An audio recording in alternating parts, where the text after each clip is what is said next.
जी।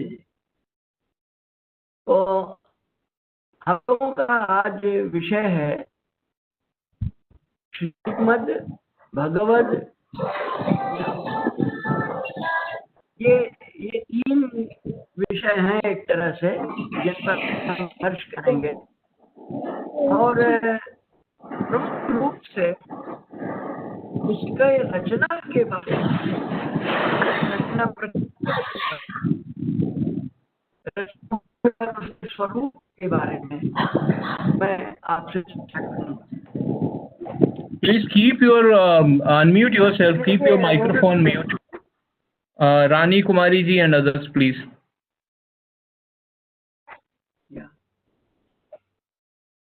ये एलोरा के कैलाश मंदिर से हम महाभारत का जो अंकन वहां किया गया है आपके लिए प्रस्तुत कर रहे हैं, वह केवल एक इस बात के लिए। हाँ, चला जा रहा है बेटा, कैसे हो रहा है, इधर से आगे हो रहा है। हाँ हाँ हाँ, ठीक। ये कहाँ, यहाँ से? अच्छा, तो आगे तो इधर दाहिने वाले से होगा ना? हाँ, ठीक है। तो ये एक दर्शक जो भी हैं उनको ये समझने के लिए कि हमारी संस्कृति में महाभारत का कितना बड़ा महत्व है। महाभारत एक ऐसे कलाकृति का एक अंग है। ये एलोरा का एक शैल मंदिर अपने आप में बड़ा ही अजूबा है, और उस पर रामायण भी अंकित है और महाभारत भी अंकित है। तो यह एक इस दृष्टि के लिए कि हम कितनी महत्वपूर्ण बात का एक अंश लेकर आपसे चर्चा करने आ रहे हैं। देखिए, यह एक चित्र आपके सामने मैंने विशेष रूप से रखा है कि किस प्रकार से एक हम अंदाज कर सकते हैं कि जब युद्ध के लिए सेनाएं एक साथ आ गई थी आमने सामने, तो उसका एक माहौल बनता है। तो आप इससे ये महसूस कर सकेंगे कि हम उस युद्ध के दर्शक के रूप में, और उस समय क्या हो रहा है जिसकी चर्चा हम आगे जाके कर रहे हैं, उससे एक तादाद में बनेगा।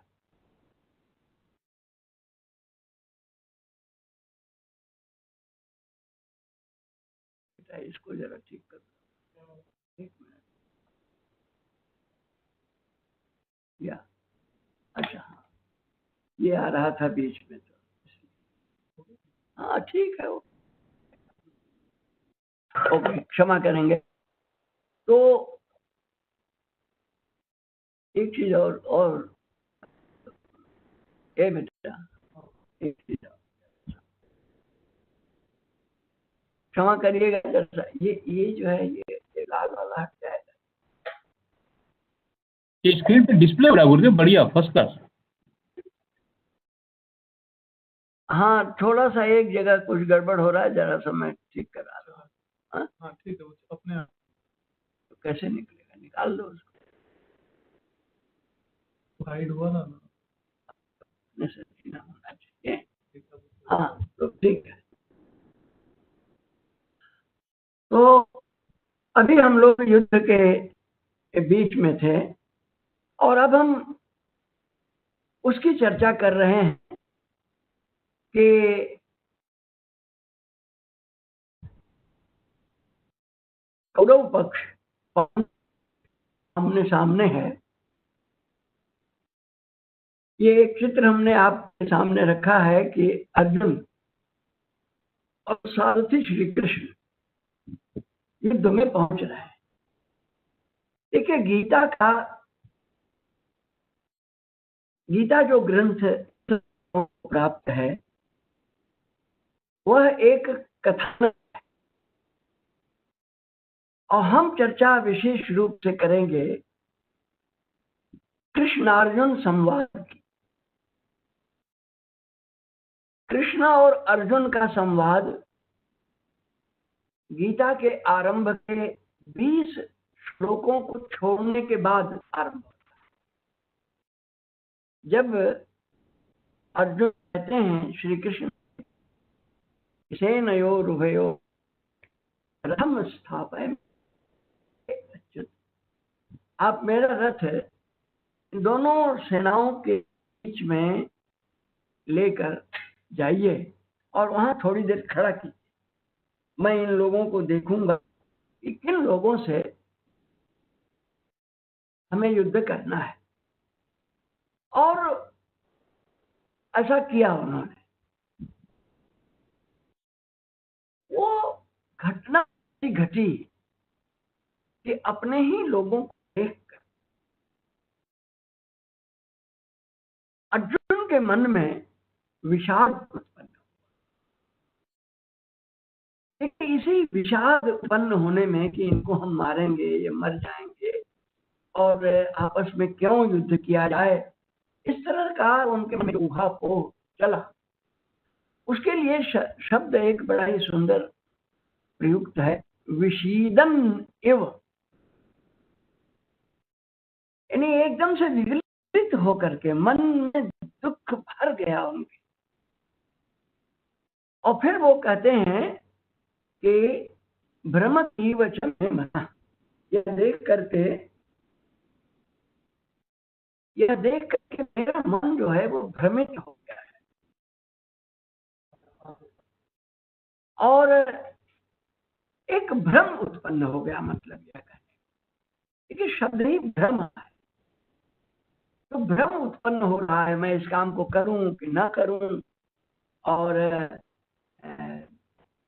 वो उनसे निवेदन करते हैं कि अच्छा हो कि हम लोग युद्ध ना करें, भले ही हमको ये लोग बाहर डालें या जो भी ये हो। तो ये वो बात कहते हैं, अपनी वेदना को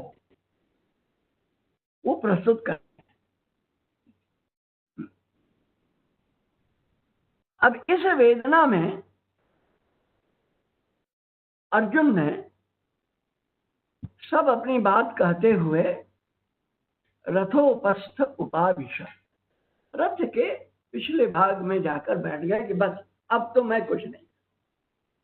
विसृज्य शशरम चापम, अपने बाण भी रख दिए, अपना धनुष भी रख दिया, छोड़ दिया वहां पर, और हाथ जोड़ करके देखिए आप भगवान श्री कृष्ण के सामने वो बैठे हुए हैं। यह एक स्थिति है उस समय की जिस समय ये घटना घटी होगी। हम लोग इतिहास की दृष्टि से हर बातों को देखने का प्रयास करते हैं, और कोई भी करता है, नहीं तो विश्वास कैसे होगा। तो विश्वास के लिए एक इतिहास का आस हम लोगों को लेना पड़ेगा। क्या हो जा रहा है, आगे रहता है, आगे नहीं बढ़ता है।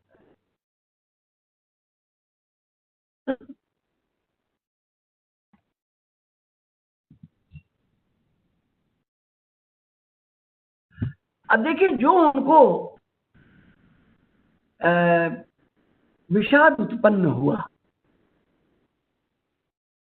उस विषाद को दूर करने के लिए ये पूरी गीता गई। और पूरी गीता की फल प्राप्ति क्या है?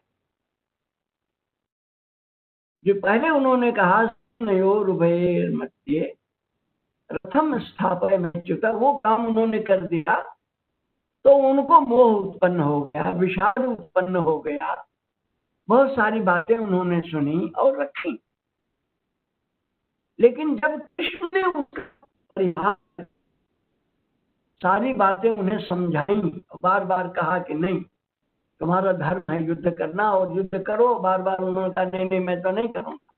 तो अंत में कृष्ण ने कहा तो ठीक है, तुम जैसा चाहो वैसा करो।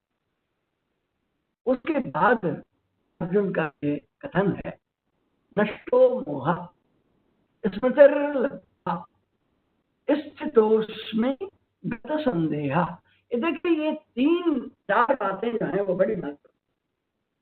मोह नष्ट हो गया, हमें स्मृति आ गई, मैं समझदार हो गया, मैं बातें समझ गया, और अब स्थितोस्मि निश्चित दृढ़ हो गया। अगत संदेह, मेरे मन में कोई संदेह नहीं आ गया। अर्थात जो विषाद मेरे मन में उत्पन्न हुआ था वो संपूर्ण विषाद समाप्त हो गया, तो विषाद का मोक्ष हो गया। इसीलिए 18वें अध्याय को मुख्य संन्यास योग कहा गया है और पहले अध्याय को विषाद योग अध्याय कहा गया है।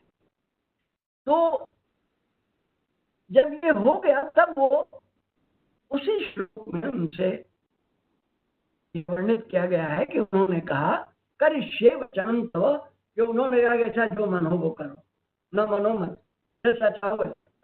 तो सब जब उन्हें अंत में वो कहते हैं करिष्ये वचनं तव, हम आपकी ही बात। ये संवाद यहाँ समाप्त हो जाता है। ये अद्भुत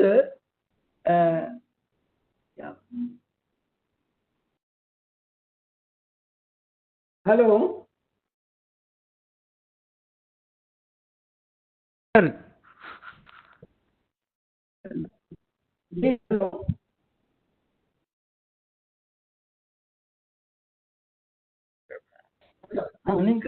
हेलो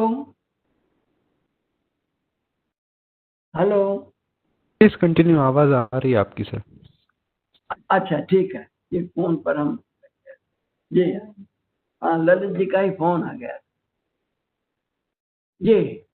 तो ये अर्जुन संवाद, कृष्ण अर्जुन संवाद जो है, करिष्ये वचनम तव, ये उसकी पूर्णाहुति है। और इसी पूरे जो संवाद को संजय ने कहा अद्भुतम संवादम इमं श्रौषम अद्भुतम, ये अद्भुत संवाद है।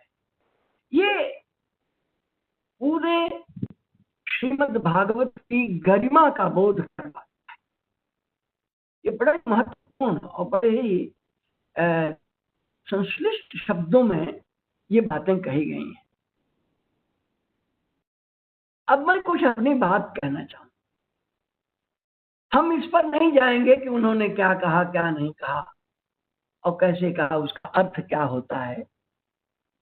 हमारा ध्येय रचना प्रक्रिया से कि वो सब बातें कैसे आई हों और किस तरह से उसका हम लोग अपने हिसाब से कुछ सोच सकते हैं। अब देखिए, ये जो श्लोकबद्ध 700 श्लोकों का ग्रंथ है, एक तरह या जो भी कहें, एक पुस्तक है, ग्रंथ है, एक अध्याय है महाभारत का। इसको कहने वाले संजय नहीं है, यानी श्लोक को कहने वाले संजय ने यह बात धृतराष्ट्र ने कही, लेकिन उसके पहले कृष्ण ने कही। अर्जुन ने प्रश्न किया है, कृष्ण ने उत्तर दिए।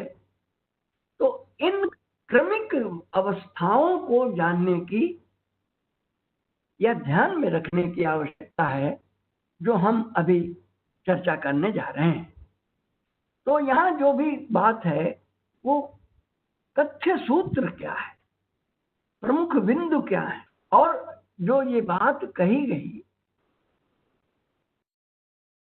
कृष्णात् साक्षात कथयतः स्वयं, कि जो बातें हम इस समय या इस ग्रंथ में कहे गए हैं, ये कहने वाला नहीं कह रहा है, सुनाने वाला नहीं कह रहा है, वो कहने वाला कृष्ण स्वयं है। अब देखिए, कृष्ण स्वयं है कहने से जो आज हमें गीता प्राप्त है वो कृष्ण की नहीं हो जाती है, क्योंकि कृष्ण ने तो ये नहीं कहा होगा मामकाः पांडवाश्चैव किम अकुर्वत संजय, ये तो कृष्ण ने नहीं कहा। तो संपूर्ण गीता जो आज हमें हाथ में है वो कृष्ण की नहीं कही हुई, जैसा हमने बताया कि पहले अध्याय के 31वें श्लोक से आरंभ होकर 18वें अध्याय के 74वें श्लोक तक जो गीता कही गई है वह उनके कहे हुए को श्लोकबद्ध करके जिन्होंने रखा उनका है, कृष्ण के नाम से। अब ये देखिए, अध्ययन की दृष्टि से, साहित्य की दृष्टि से, रचना प्रक्रिया की दृष्टि से ये पॉइंट्स बड़े महत्वपूर्ण हैं। इनको यानी गीता को केवल धार्मिक भाव से, ईश्वर के प्रति समर्पण की भाव से हम नहीं देख रहे हैं, हम उसे एक अध्येता की दृष्टि से देख रहे हैं। इसलिए हम ये बातें आपके सामने रख रहे हैं। अब देखिए, उसके कहने वाले कौन हैं? जो हम लोगों को पुस्तक के रूप में आज प्राप्त है उसमें व्यास जी का नाम आता है। महाभारत के अध्याय की पुष्पिका में यह संकेतित प्राप्त होता है। मैं आपके सामने यह पुष्पिका रख रहा हूं।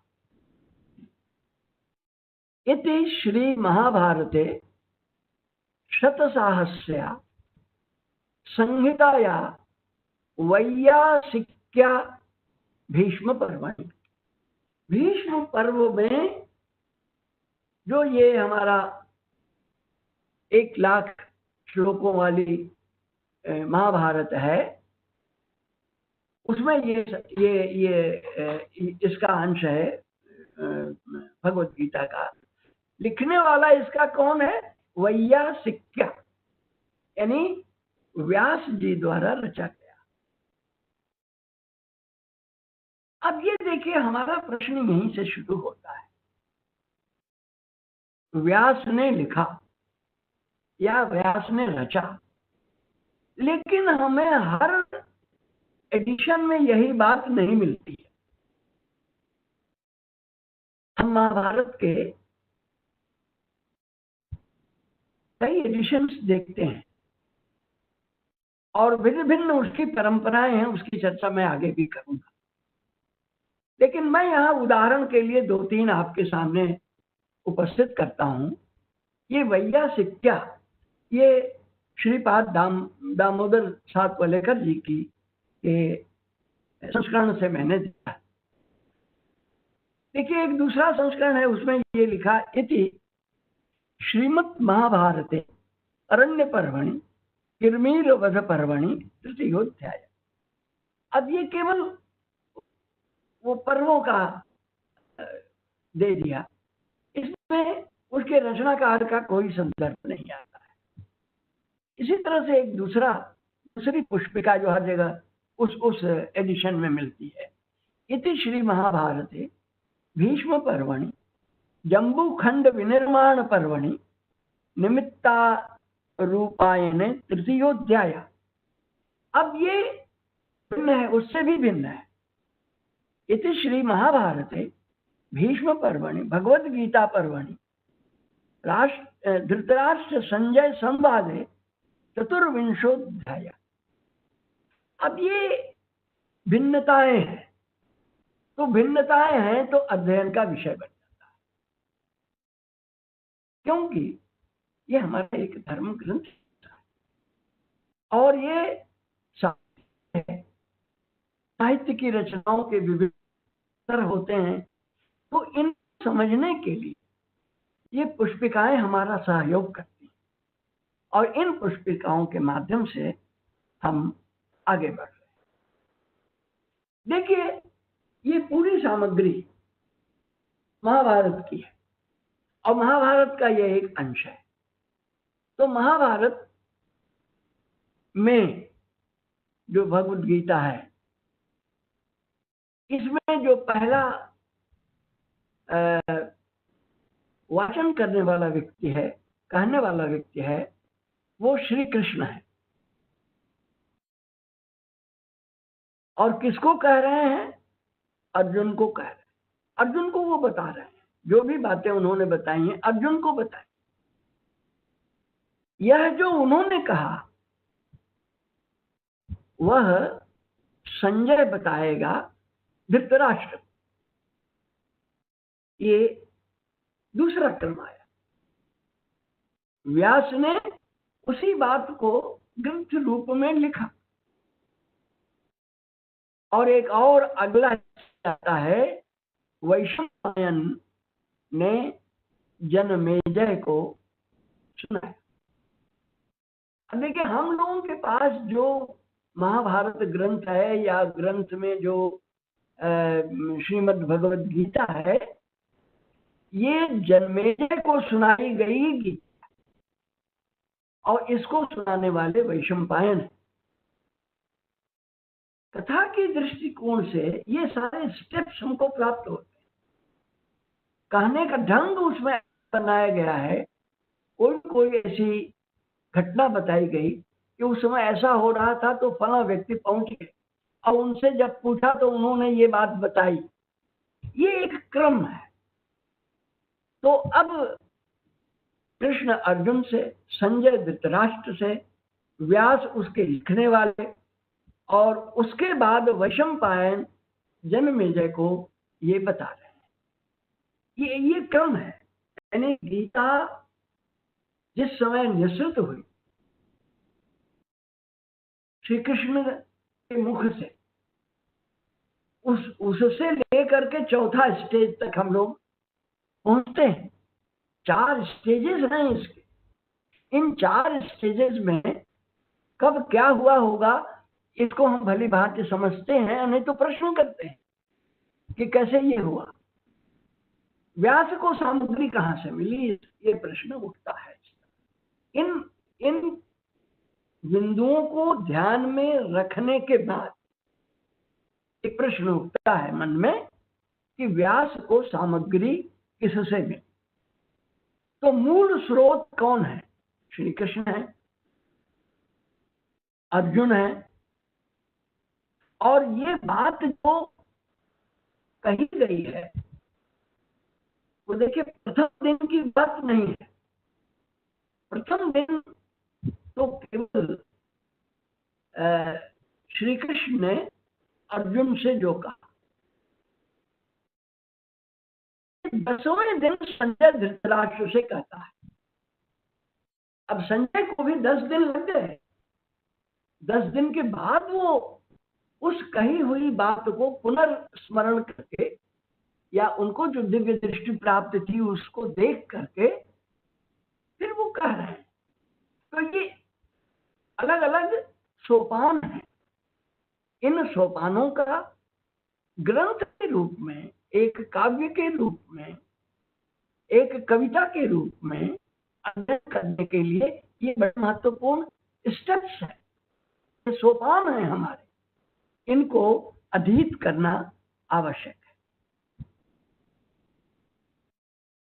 महाभारत युद्ध जो है हो गया, यानी गीता समाप्त हुई। उसके बाद 10वें दिन भीष्म का तिरोधान होता है और आगे 8 दिन और युद्ध होकर के 18वें दिन महाभारत युद्ध समाप्त हो जाता है।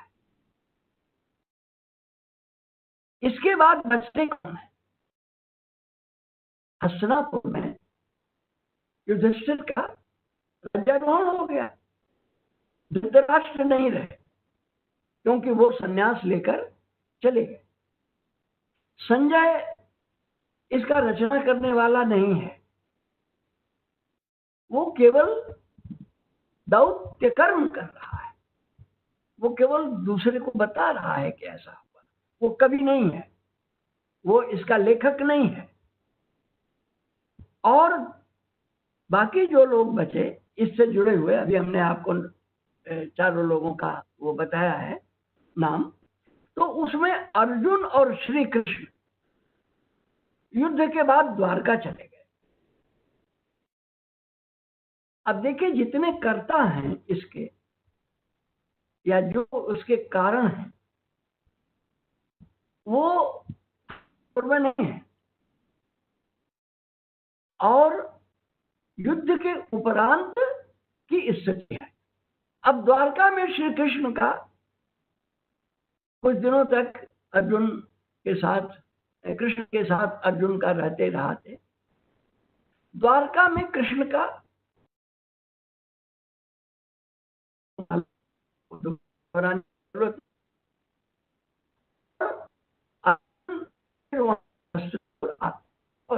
घटना और आ करके समाचार युधिष्ठिर को बता। ये विभिन्न शोक हैं। अब देखिए, ये जब वहां आकर के युधिष्ठिर से ये बात कहते हैं, ये बड़ा महत्वपूर्ण है। युधिष्ठिर को जो बातें उन्होंने कृष्ण के संदर्भ में बताई, बड़ा लंबा है ये ग्रंथ में। तो अब आगे क्या हुआ इस बात की हम चर्चा करते हैं। अर्जुन को कृष्ण की बातें बताते बताते वो युद्ध का प्रथम दिन याद आ जाता है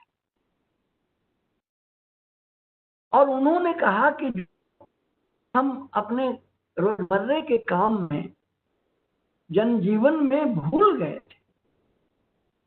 उस प्रथम दिन कृष्ण ने क्या कहा था वो याद आ गया, यानी गीता विस्मृत हो चुकी। एक बार विस्मरण हो गया। हमने आगे यानी पीछे अभी बताया है कि किस तरह से लोग तो हट पड़ गए। उस गीता का ध्यान किसके पास रहा? अर्जुन ने सुना, उसको उनको भी नहीं रहा। वो अन्य कार्यों में विस्मृत हो गया। और जब वो युधिष्ठिर को अपना हालचाल सुना रहे हैं कि कृष्ण किस तरह से वहां पर युद्ध हुआ, क्या हुआ, और वो दिवंगत हुए, उसमें सुनाते समय जब कृष्ण की याद करते हैं तो कृष्ण का वो समय याद आता है जब उन्हें भगवद गीता जैसा उपदेश दिया था। मतलब एक उपदेश जो दिया था वो याद आया, जिसको हम भगवद गीता कहते हैं, क्योंकि कृष्ण को हम भगवान मानते हैं। तो ये एक घटना ऐसी घटी कि ये याद करते करते उसको वो बातें इतने वो लीन हो गए कि उनका लिंग शरीर शांत हो गया, यानी अर्जुन नहीं रहे। अब ये बात थोड़ा सा समझने की है। ये बात कही गई है भागवत पुराण। ये श्लोक आपके सामने है, गीतम भगवता ज्ञानम संगम, जो नहीं वो काल में अवरुद्धों भूल गई और ये सब हुए। वो लिंग संभव, लिंग शरीर उनका जो देह है जिससे वो पहचाने जाते हैं, वो शरीर छूट गया, या हम कहें कि उनको मुख प्राप्त हो गया।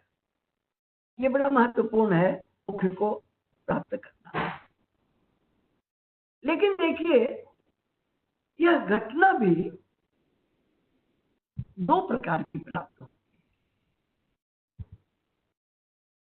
जहां हम भागवत पुराण में वो प्राप्त करते हैं जो अभी आपको सुनाया,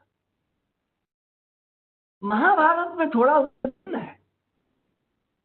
महाभारत में ये बात कही गई कि जब वो ये घटना सुना रहे थे, उस समय युधिष्ठिर के भी मन में ये भाव आया कि हम लोग इस संसार में बेकार क्या कर रहे हैं, छोड़ देना चाहिए। और उन्होंने ये निर्णय किया कि मैं राजपाट त्याग दूं।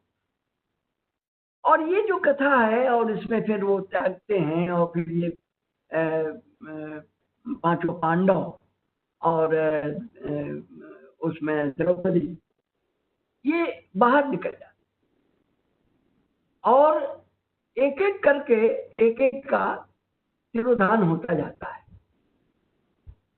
उसमें क्रम में अर्जुन की बात तब आती है, उनके लिंग शरीर के समाप्त होने की बात तब कही जाती है जब समुद्र के किनारे वो पहुंचते हैं और समुद्र ने कहा कि हे अर्जुन, अब तो तुम संन्यास्त हो गए हो और हमने जो तुम्हें वरुण से प्राप्त धनुष गांडीव दिया था, अब तुम उसे वापस कर दो।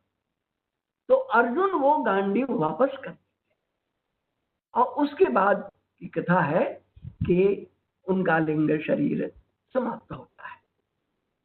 अब देखिए ये दोनों में थोड़ा अंतर है, भागवत पुराण में और महाभारत में जो ये बात कही गई है उसमें। ये महास्थानिक पर्व जो है उसमें ये सब बात कही गई है और ये पूरी कहानी हमने आपके सामने रखी है, जो संक्षेप में हमने आपको अभी अभी बताई है। तो अब ये बात, इसमें से क्या निकल कर आता है? इसमें से बात ये निकल कर आ रही है कि भीष्म पर्व में,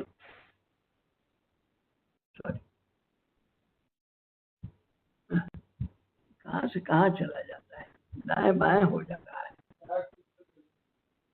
हैं? हाँ, तो ये जो बातें अभी तक मैंने की हमारे दृष्टि से बड़ी महत्वपूर्ण रही हैं, इसलिए मैंने इनका उल्लेख किया है। अब इन सबको हम एक संदर्भ के साथ निष्कर्ष लेते हैं। श्री कृष्ण द्वारा कही गई बातें सांसारिक कार्य लिप्तता के कारण अर्जुन को विस्मृत हो गई। मुख्य बात यह है कि गीता का जो भी स्वरूप पहले उन्होंने सुना वो विस्मृत हो गया। याद आने पर उनका शरीरांत हो गया। श्री कृष्ण, धृतराष्ट्र और संजय द्वारा उन बातों को दूसरे किसी को बताए जाने का अनुल्लेख है। वो जो बातें उन्होंने दोनों लोगों के बीच हुई वो कैसे आगे कैसे बढ़ी, ये प्रश्न उठता है। देखिए, व्यास जी एक ऐसे व्यक्ति हैं जिन्होंने संजय को सारी शक्ति प्रदान की।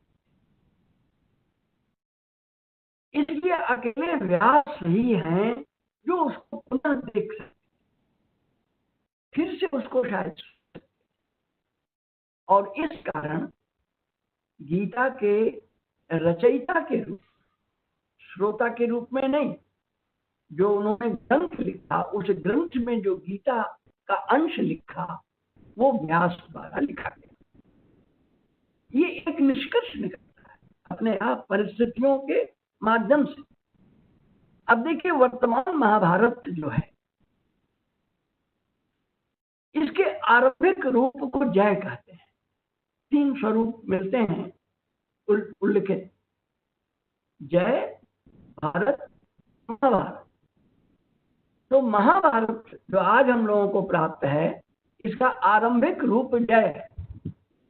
और परंपरा में ये भी प्राप्त होता है कि उसमें 20,000 श्लोक लिखे गए थे। भारत में कितने लिखे गए थे ये नहीं ज्ञात है, लेकिन महाभारत में 1,00,000 श्लोक लिखे गए, इसीलिए उसको शत सहस्री संहिता कहते हैं। और इस नाम से गुप्त काल के कई अभिलेखों में भी इसका उल्लेख है। तो व्यास जी ने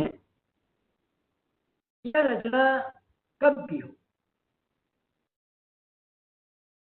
पांडवों का समय समाप्त हो। आमतौर से ये कहा जाता है और ऐसा अनुमान भी होता है कि बद्रीनाथ के पास में जो व्यास गुफा है, और उसी के बगल में एक गणेश गुफा है। तो गणेश जी भी वहां रहते थे, व्यास जी भी वहां रहते थे, और वहीं रहते हुए उन्होंने जय नामक ग्रंथ को लिखा। ऐसी परंपरा में है।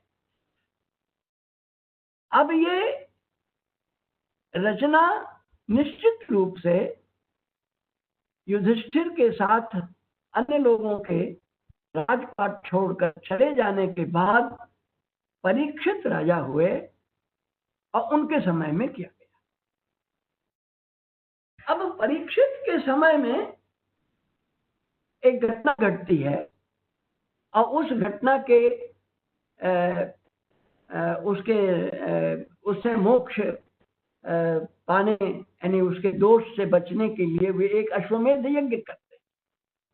उस अश्वमेध यज्ञ में बहुत सारे कृत्य होते हैं और उस कृत्य में ही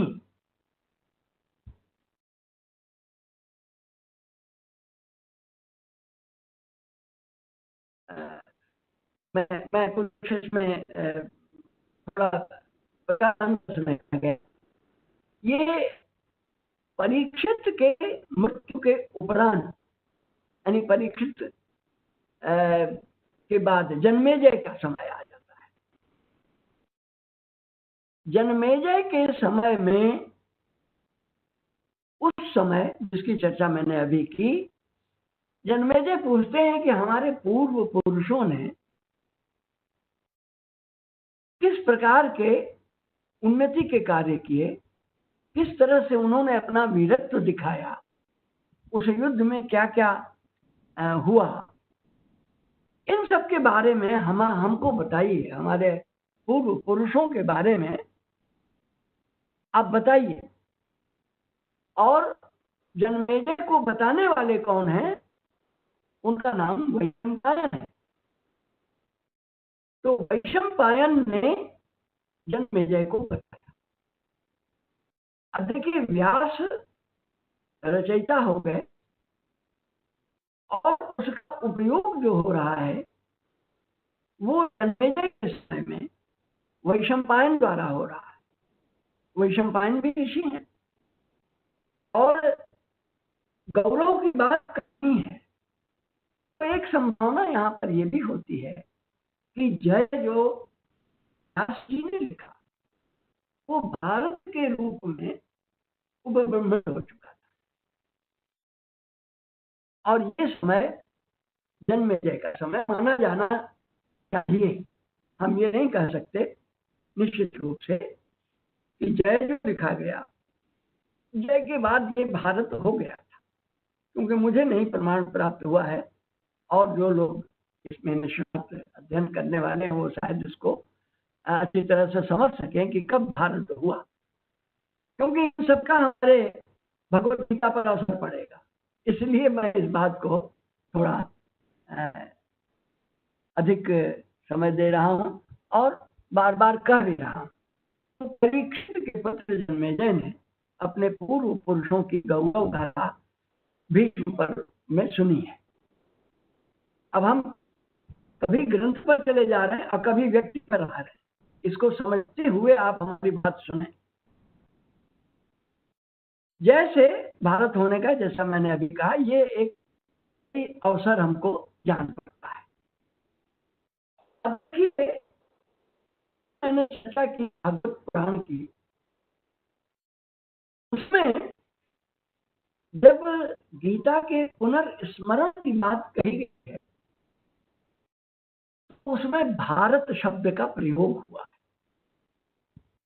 और उससे ये पता चलता है कि भारत एक स्वरूप दे रहा था। भारत मतलब भारत ग्रंथ, लेकिन इसका तालमेल घटनाओं से नहीं बैठता है। और जन्मेजय का समय बिल्कुल सही ढंग से सटीक रूप से आता है। एक एक क्रम से घटनाएं घटें और उसके बाद जन्मेजय का समय आता है। उस समय एक यज्ञ होता है और उस यज्ञ में ये कथाएं कही जाती हैं, पूर्व पुरुषों का बातें की जाती हैं। तो यह एक ऐतिहासिक दृष्टिकोण से सही जान पड़ता है। जिस समय युद्ध हुआ उस समय 700 श्लोकों का कथन उपकथन हुआ होगा। 700 में अगर हम आरंभ के 20 छोड़ दें और बाद के 3-4 श्लोक जो संजय ने कहे हैं उनको भी छोड़ दें, और कुछ श्लोक हमने ये सब गिन के यहाँ रखा हुआ है। कुछ श्लोक संजय ने बीच बीच में भी कहे हैं जो कृष्ण और अर्जुन संवाद के अंग नहीं है। इन सबको अगर हम निकाल भी दें तो मान लीजिए 150 श्लोक कम भी हो जाए तो 600-650 श्लोकों को भी कहने का समय और उतनी बातें उतनी वार्ता हुई होगी ये संभव नहीं लगता है। लेकिन इतना तो अवश्य हुआ कि अर्जुन का विषाद समाप्त हो गया। इतनी बातें तो हुई होंगी उसमें। तो हम यहाँ पर केवल एक अध्ययन की दृष्टि से ये सारे श्लोकों को बताया है कि कौन कौन से श्लोक ऐसे हैं जो इस दृष्टि से जो हमने अभी आपके सामने कहा है। तो हम इससे एक निष्कर्ष ये निकालते हैं कि ये तो बड़ा साफ हम लोग समझ सकते हैं कि जो श्रीमद् भगवद गीता हमको आज प्राप्त है वह एक संपादित रूप में प्राप्त है, क्योंकि इस लघु ग्रंथ की शुरुआत सीधे अर्जुन के विषीदन निवक से या कृष्ण के कहने से नहीं होता है। इसको एक कथात्मक स्वरूप दिया गया है, इसलिए इसका संपादन हुआ और वो संपादित रूप हमको आज प्राप्त होता है। और संपादन हुआ तो जिसने संपादित किया वो अपनी बात भी उसमें डाल सकता है और डाला होगा।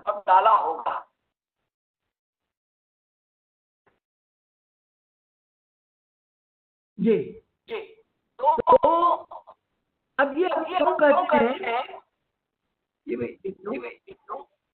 ये इको क्यों कर रहा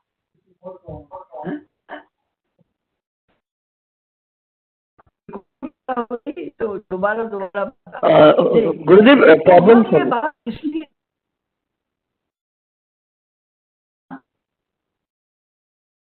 जी हेलो जी सर, जारी रखे सर। जी ठीक है।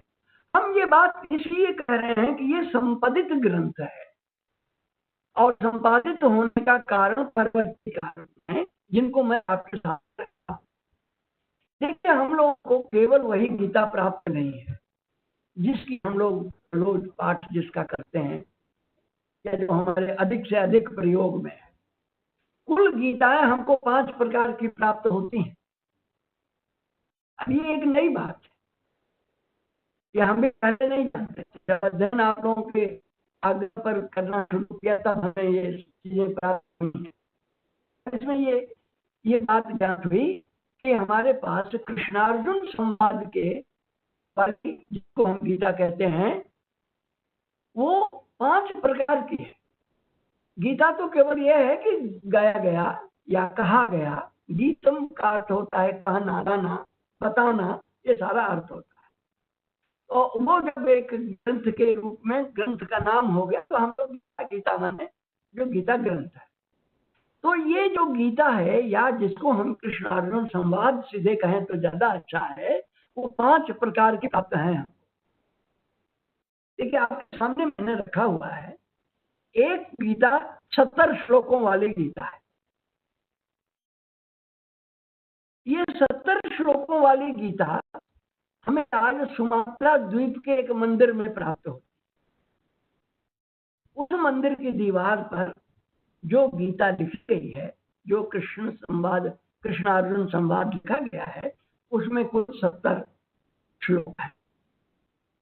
एक दूसरी गीता है जो 633 श्लोकों वाली है, और ये 633 श्लोकों वाली गीता जो है ये काठियावाड़ के पास मेलपोर नाम की जगह है, वहां से प्राप्त हुई। अब देखिए एक तीसरी गीता है जो 700 श्लोकों में, जो हम सब लोगों को प्राप्त है, और एक चौथी गीता है जिसमें केवल 721 श्लोक है। 721 श्लोक वाली गीता जो है 1235 ईस्वी में सूरत से प्राप्त हुई, और एक गीता ऐसी है जिसमें 745 श्लोक। अब देखिए ये जो भिन्नताएं हैं ये बड़े महत्वपूर्ण है। 745 श्लोकों वाली गीता 1937 में छप गई और गोंडल काठियावाड़ से इसका प्रकाशन हुआ।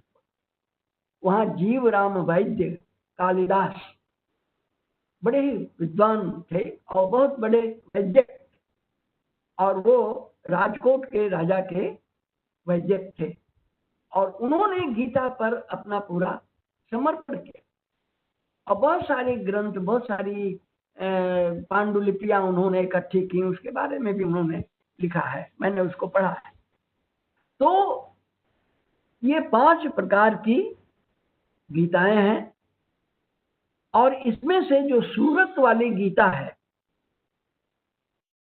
जो 633 श्लोक, यहाँ 63 लिखे है, गलत है, 633 श्लोक, इसमें एक और नई बात हमको प्राप्त हुई।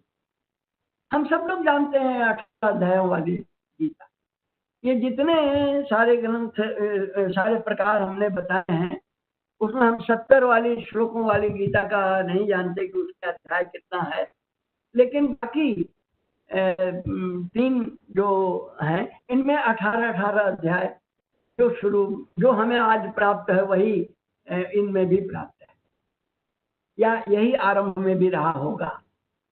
लेकिन सूरत वाली गीता में 26 अध्याय है, और 26 अध्याय में भी एक बड़ी नवीनता है। उसमें पहले और अंतिम अध्याय को छोड़ करके जो 24 अध्याय है उसमें केवल 24 श्लोक है,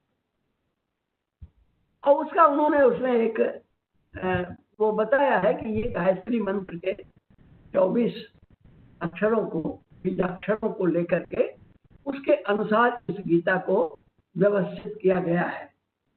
तो हमारे कहने का तात्पर्य ये है कि गीता का संपादन बार बार हुआ। अब देखिए गीता जो भीष्म पर्व में कही गई है उसी गीता का संपादन हुआ। भीष्म पर्व के 42वें अध्याय में गीता समाप्ति के तुरंत बाद ही देखिए गीता के कुल श्लोक वैशंपायन ने 745 कहा है। 745 श्लोक। अब गीता जो पहले अभी गीता पर्व में जो कही गई 18 अध्याय कहे गए उसमें कुल 700 श्लोक हैं, और उसके बाद जो वो कहते हैं वैशंपायन वो बताते हैं कि 745 श्लोक हैं। तो ये 45 श्लोक कहाँ गए? ये 45 श्लोक कैसे कह दिया उन्होंने? ये आपके सामने हम वो श्लोक प्रस्तुत कर रहे हैं। षट्शतानि सविंशानि श्लोका नाम प्राह केशव। उन्होंने 620 केशव ने कहे श्लोक। अर्जुन 57, अर्जुन ने 57 श्लोक कहे। सप्तषष्टिम च संजय, संजय ने 67 श्लोक कहे, और एक श्लोक कहा धृतराष्ट्र। यहाँ ये भी हम बताएं कि धृतराष्ट्र जो गीता का आरंभ करने वाला है वो उस गीता को सुन लिया, नहीं सुना, क्या किया, ये सब का विवरण हमें महाभारत में नहीं मिलता है। होना चाहिए ना। आखिर उसने कहा कि बताओ क्यों अपूर्वत संजय, हे संजय क्या किया इन लोगों ने, इसको तो पूछा, तो अंत में भी तो कुछ बात ऐसी आनी चाहिए। ये साहित्य का प्रश्न है। ये गीता ग्रंथ के लिए प्रश्न नहीं है, ये साहित्य का प्रश्न है कि गीता अधूरी रह गई शायद। खैर, तो हम आगे इसमें बढ़ते हैं। कुल 745 श्लोकों वाली गीता महाभारत ग्रंथ में ही कही गई। अब 745 वाली गीता और उसके कई हम लोगों को उल्लेख प्राप्त होते हैं। 745 वाली गीता जो है वो बेटा कैसे गड़बड़ हो गया, जरा यहीं बैठो हमारे साथ, ये पीछे है। हाँ आगे कर। अच्छा इसे छू गया इससे। हाँ तो अब देखिए, एक गीता काशी में है, इसका उल्लेख मुझे मिला है, मैंने वो गीता देखी नहीं है। मालती सदन पुस्तकालय है काशी में, इसमें फारसी में अनुवाद किया हुआ गीता है, जिसमें 45 श्लोक अधिक, 745 श्लोक उसमें अनुवादित है। अच्छा, यही अनुवाद हमें प्राप्त होता है अबुल फजल द्वारा, जो महाभारत का अनुवाद किया गया। तो अबुल फजल ने इसका उल्लेख किया है और 745 श्लोक का फारसी अनुवाद। और ये फारसी अनुवाद जो है इंडिया ऑफिस लाइब्रेरी लंदन में प्राप्त है। और यहाँ पर एक ही नहीं, दो अनुवाद प्राप्त हैं, एक अबुल फजल का करवाया हुआ और एक फैजी का किया।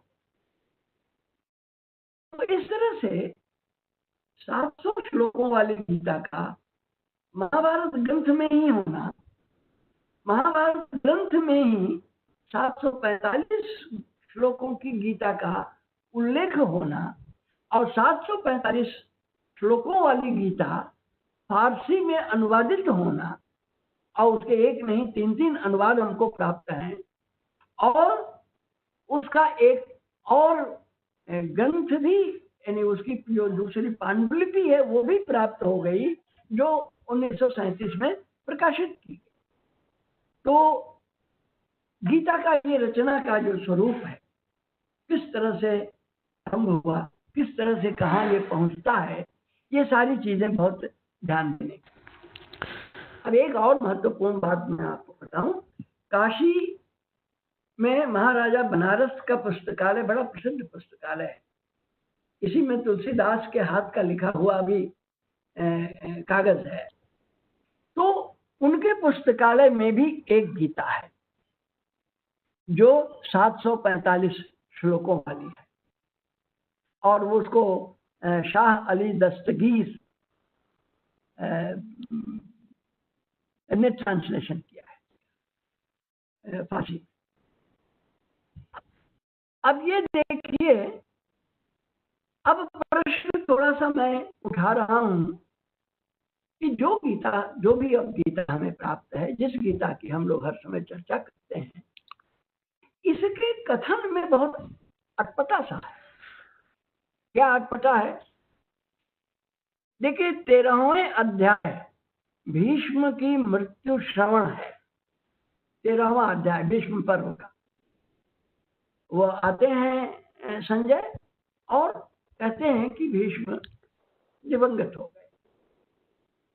तब धृतराष्ट्र उनसे पूछते हैं कि अरे ये सब कैसे हो गया, भीष्म कैसे मरे, भीष्म की मृत्यु तो हो ही नहीं सकती है। तो ये जो उन्होंने सारा प्रश्न किया, इस प्रश्न के उत्तर में, या यह प्रश्न करते हुए, उत्तर तो आगे है ही है, इस प्रश्न को करते हुए 24वें अध्याय में देखिए क्या कहते हैं। गुरुदेव जी, मैं श्लोक आपके सामने रख रहा हूँ। जी गुरुदेव जी, माफी चाहूंगा इतने अत्यंत रोचक और प्यारे विमर्श के बीच में मैं टोक रहा हूँ, बट मुझे अपनी ऑडियंस, हमारी ऑडियंस को ये बताना है कि हमारे जो अगले स्पीकर हैं वो हमारे साथ जुड़ चुके हैं, बड़ी देर से जुड़ी हैं मैम। वो कुछ ही देर में आप उन्हें सुनेंगे। तब तक कृपया गुरुजी कुछ समय देंगे, बंद कर। नहीं जी, आप कंटिन्यू रखिए प्लीज सर, कंटिन्यू। वो बस ये थोड़ा समय, थोड़ा जल्दी। जी सर। जी धन्यवाद। तो देखिए, ये श्लोक बहुत महत्वपूर्ण है जिसको मैं आपके सामने रख रहा हूँ। ये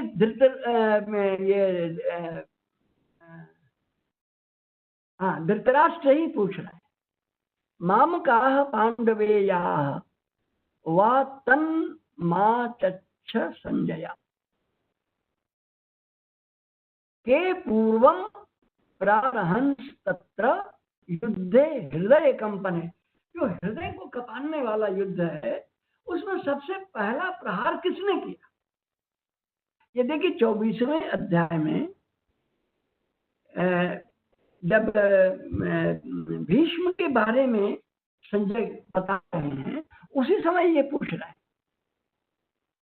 अब जब ये प्रश्न ये पहले पूछ चुके हैं कि उस समय पहला प्रहार किसने किया, तो इस प्रहार से तो पहले गीता कही जा चुकी है। ये सोचने की बात है। इस प्रहार के यानी वो पूछ रहे हैं कि पहला प्रहार किसने किया, तो प्रहार के पहले गीता का विवरण आ चुका है। तो फिर गीता में वे कैसे पूछते हैं, धर्म क्षेत्रे कुरुक्षेत्रे समवेतायुत्सव मामकाः पांडवाश्चैव किम अकुर्वत संजय। ये प्रश्न ही बहुत अटपटा हो जाता है। वे स्वयं पहले जो प्रश्न किए हुए हैं अध्याय के क्रम से, घटना के क्रम से, उसमें वे इसके बाद की चीजें पूछ चुके हैं। और फिर जब ये 24वां अध्याय बीतता है और आगे बढ़ते हैं, इसमें अध्याय से गीता शुरू हो जाती है। और गीता शुरू होकर के तो फिर आगे जाकर अंत में कहते हैं कि वो 745 श्लोक वाली गीता है। तो ये प्रश्न हमारे इस रचना प्रारूप को समझने के लिए बड़े महत्वपूर्ण है और आगे अनुसंधान करने के हैं। अब एक इसका दूसरा उदाहरण भी मैं देता हूं और अंत में समाप्त कर देता हूं।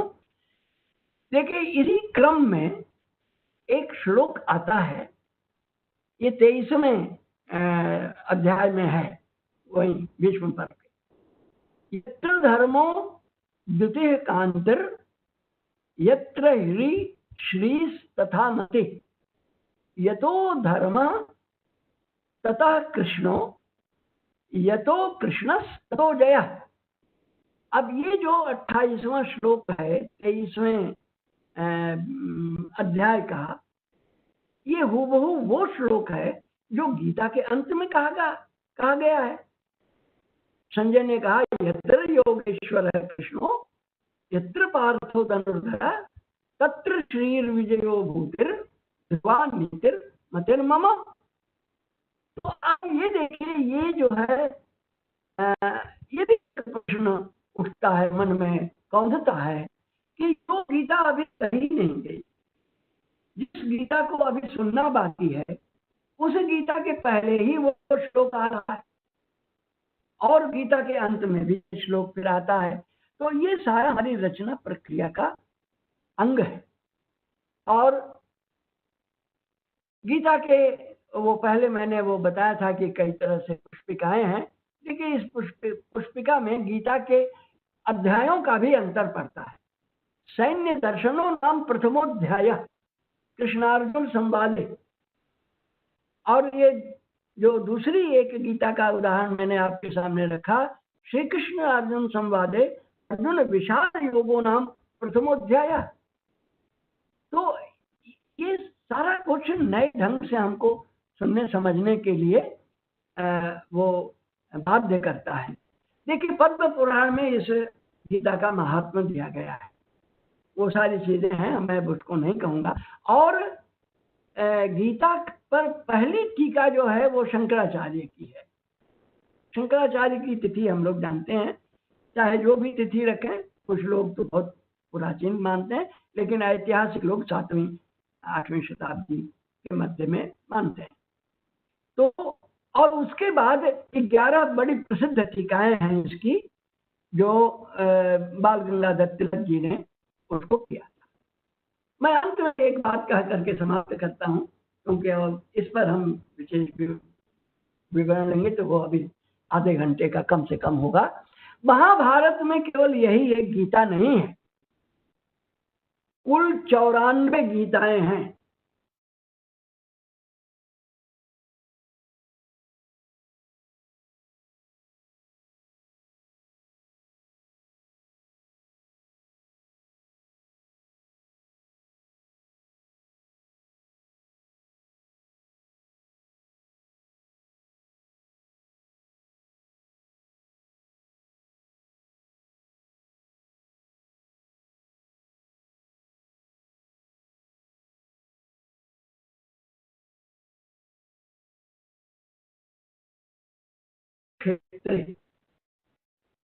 समवेतायोत्सव, ये इसमें जो धर्म क्षेत्र है कुरुक्षेत्र, धर्म क्षेत्र ही सबसे पहला धर्म का नाम लिया, और कुरुक्षेत्र तो धर्म का भी एक क्षेत्र है, कुरु का भी एक क्षेत्र है। क्षेत्र को हटा दें क्योंकि क्षेत्र जो है वो स्थानवाची शब्द है, तो धर्म कुरु शब्द बचता है।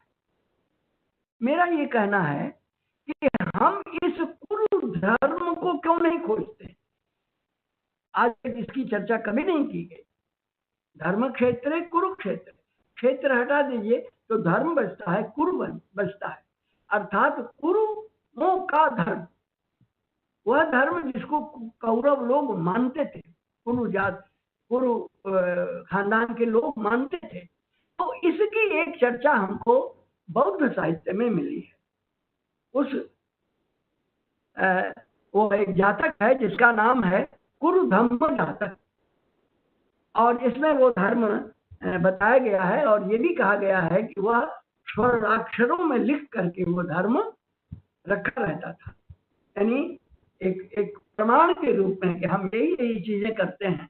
और उसके 5 बिंदु हैं, उन सब की चर्चा नहीं करेंगे, लेकिन ये कहने का अर्थ ये केवल कि हमारे इसमें कुल 41 बार धर्म शब्द का प्रयोग होते हुए भी हम कुरु धर्म क्या है इसको नहीं निकाल पाते।